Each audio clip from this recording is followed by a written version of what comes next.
হ্যাঁ, মানে আমি বাড়িতেই ছিলাম। তো এখান থেকে পাড়ার থেকে সব গন্ধ পাচ্ছিল, কয়েকদিন ধরে গন্ধটা আসছে, মানে কালকের থেকে পাচ্ছে। তো পাড়ার লোক আমার ফোন করলো, এরকম পাশে গন্ধ পাওয়া যাচ্ছে, তো এরকম কোথার থেকে কী পড়ে আছে এরা ভেবেছে। তো আমাকে ফোন করলো, ফোন করার পরে বললো খুঁজতে খুঁজতে তো পেয়েছে একটা বডি, মানে ফাঁসি গাওয়া বডি ঝুলেছিল। ১৭ নম্বর ওয়ার্ডের মহিলা শিউলি শাহ যত সম্ভব নাম। তো আমাকে বলার পরে আমি সঙ্গে সঙ্গে আইসিকে ফোন করলাম। আইসি তখন আইসিকে বললাম যে আপনি সঙ্গে ইয়েকে পাঠান, মানে ডোমকে, কেন ওরা না ছাড়া তো বডিটা নেওয়া যাবে না, পচে গেছে, অনেক দিন ধরে গন্ধ বেড়াচ্ছে। তো ওরা সঙ্গে সঙ্গে রিকভার করেছে। আইসি সঙ্গে সঙ্গে লোক এখানে পাঠানোর পরে সঙ্গে সঙ্গে ওরা এসে ডায়াগনোস থেকে গোপালদায় আসছে, এসে রিকভার করে বডিটাকে নিয়ে। কী অবস্থায় কোথায় পাওয়া গেছে? এটা একটা ঘরের ভিতরে আনকমপ্লিট ঘর ছিল। ঘরটা আমরা জানি শিবানীর তন্ময় নামে একজন ছেলে আছে, ওর শ্বশুরের বিল্ডিংটা। কয়েকদিন আগে পরে ওই কয়েকদিন পরেই ছাদ ঢালা দেওয়ার কথা। তো ওই জন্য এখানে বাড়ি না, অন্য 11 নম্বর ওয়ার্ডে বাড়ি তার। তো এখানে আনকমপ্লিট হয়ে পড়েছিল। তো কয়েকদিন পরে ছাদ ঢালা দিলে ওই তখন আসবে। তো এখন গন্ধ পাওয়ার পরে সবাই লোক ভিতরে ঢুকেছে, ঢুকে দেখে একটা বডি দিয়ে পুলিশ মৃতদেহ নিয়ে গেছে। হ্যাঁ হ্যাঁ জোরে বলো, কি হয়েছে এখানে? এখানে হয়েছে বলতে যে আজকে হঠাৎ করে আমি জানতে পারলাম পাড়ার মধ্যে পাশ যার বাড়ি আর কি জায়গা থাকে, তারা বাড়িঘর করেনি, তারা অন্য বাড়িতে ভাড়া থাকে, ঠিক আছে।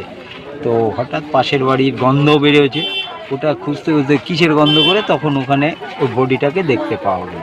কার বডি ছিল কি জানা? সেই বডিটা তখন কিন্তু পর্যন্ত আমরা আনসার্টেন ছিলাম যে কার বডি, মানে জানা যাচ্ছিল না। পরবর্তীতে যখন খবর হওয়ার পর তখন ওই আমাদের ওই কারো নাম্বারে খোঁজাখুঁজি ছিল, 4-5 দিন থেকে নাকি বডিটা পাওয়া যাচ্ছিল না। যে মহিলাটা তার জন্য মিসিং ডায়েরিও করেছিল। তখন আর কি আমাদেরই কালিয়াগঞ্জেরই সিভিকের বোন, ঠিক আছে, সেটা হলো তঙ্গপুর গজুয়া মোড়ে ওখানে উত্তম যে সিভিক ভলেন্টিয়ার, তারই বোন, এবং হীরালালের ভাই হলো সোনা, যেটা হলো চামড়া গুদামের ওখানে সাইকেলে, ওনার বউ। মহিলাটার নাম তো আমি শুনতে পারলাম না। কি মনে হয়, কি অবস্থায় দেখা গেছে এখানে? এখানে অবস্থা দেখা গেছে যে এটা ফাঁসি দেওয়ার এই অবস্থায় দেখা গেছে, এবং অনেক দিন পচে পোকা হয়ে গেছে, বডির ফেস চেনা যায়নি, যার জন্য আমরা জাস্টিফাই করতে পারিনি। কি করে জানা গেল সেই মহিলাই এটা? সেটা তার ওই মিসিংয়ের পরিবার উত্তমে ছিল, এটা কেউ বা কাহারা বলেছে, সেই হিসাবে ওকে ফোন করালো। তখন ওনারা এসে ওটাকে তদারকি করে বলা গেল যে আমার এই পরিবার। পুলিশ আসছে? হ্যাঁ, পুলিশ শুরু থেকে আসে।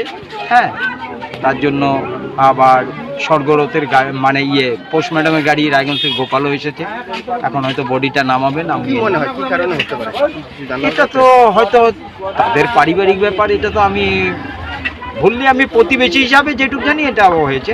হ্যাঁ, সেটা মর্মান্তিক মৃত্যু বলবো, এটাই হলো কথা।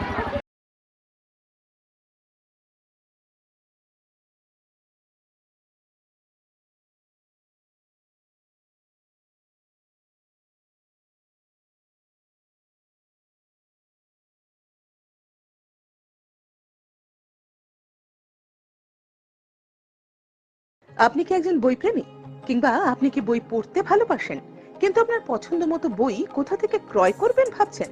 এখন আপনার এলাকায় মীরা পুস্তকালয়ে আপনি পেয়ে যাবেন সমস্ত ধরনের বই।